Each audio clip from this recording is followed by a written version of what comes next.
Welcome to A Cup of Tea, a platform for insightful conversations with industry leaders. India is considered the pharmacy of the world.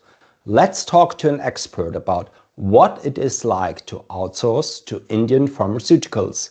Let's see what we can learn about global relationships, little differences, and important trends. This is Bernhard Gandolf, Managing Director of eisq, your specialized consultancy for outsourcing and pharma. Today, we are joined by Kuntal Chatterjee, who has been living and working as an expert for pharmaceutical licensing in Germany for over 16 years. Whenever it comes to business development, in-licensing, out-licensing of pharmaceutical or medicinal products, Kuntal is the person to ask. Cheers and welcome, Kuntal, to an inspiring cup of tea and conversation. What's in Cheers. your cup? Yeah, it's actually green tea, but it's cold. But yeah, thank you, Bernard. It's a great pleasure to have you today. Thank you. Great, likewise. Let's start. Sure. Three figures about the Indian pharmaceuticals.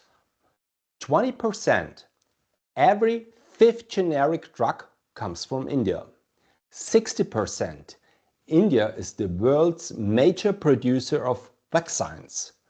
120 billion US dollar. According to India's investment agency, the pharmaceutical sector is expected to outreach this giant amount just within 3 years. Could you explain the practical consequences of these figures to us, please? And how are these figures related to licensing?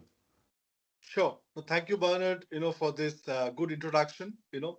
Good day, good morning, good afternoon, or good evening to all the viewers who are looking at, this podcast.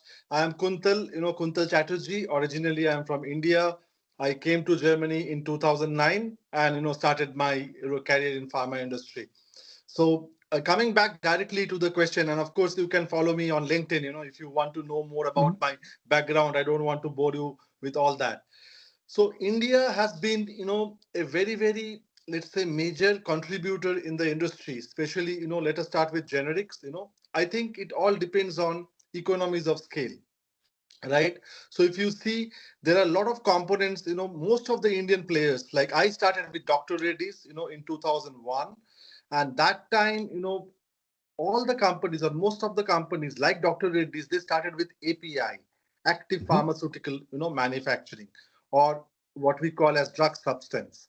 And then, with that, they slowly geared up, bringing in generics to the world. So I remember my days when, fluoxetine was launched in 2001. And that time, it was a big thing because they had received 6 months exclusivity in the US market and in various parts of the world.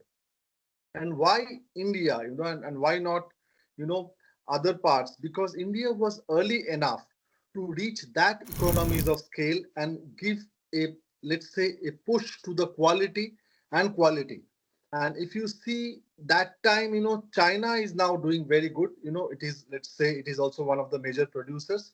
But that time, India picked up the trade because of the, let's say, having more uh, persons who are educated in this line. So you have pharma hubs and you have companies already having the threshold of 20-30 years in this manufacturing.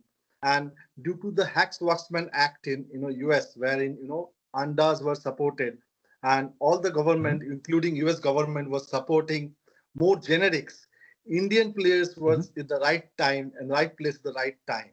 And then Mhm. this is about generics, and that is the reason we have roughly, Mhm.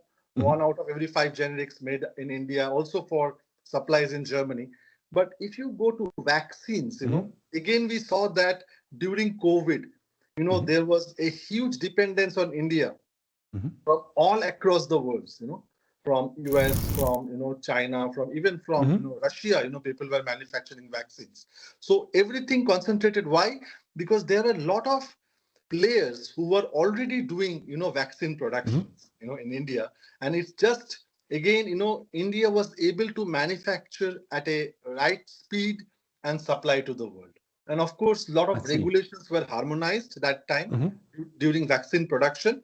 But that also shows that how the world, the West and the East came together to Mhm. actually, give up something or prepare something just in time so that millions of people could be saved, during COVID. I see. So, what is special about the Indian pharmaceuticals? It's first of all economies of scale you mentioned. Yep. Second of all, the right strategy of the government. Yeah. And third of all, an educated sector, educated staff. Sure. Great. Could you introduce us India a little bit more? Different languages, different religion, all living. It's a melting pot. How can we define India, right? And also, there are a lot of good scientists who led India to a stage where it is now today.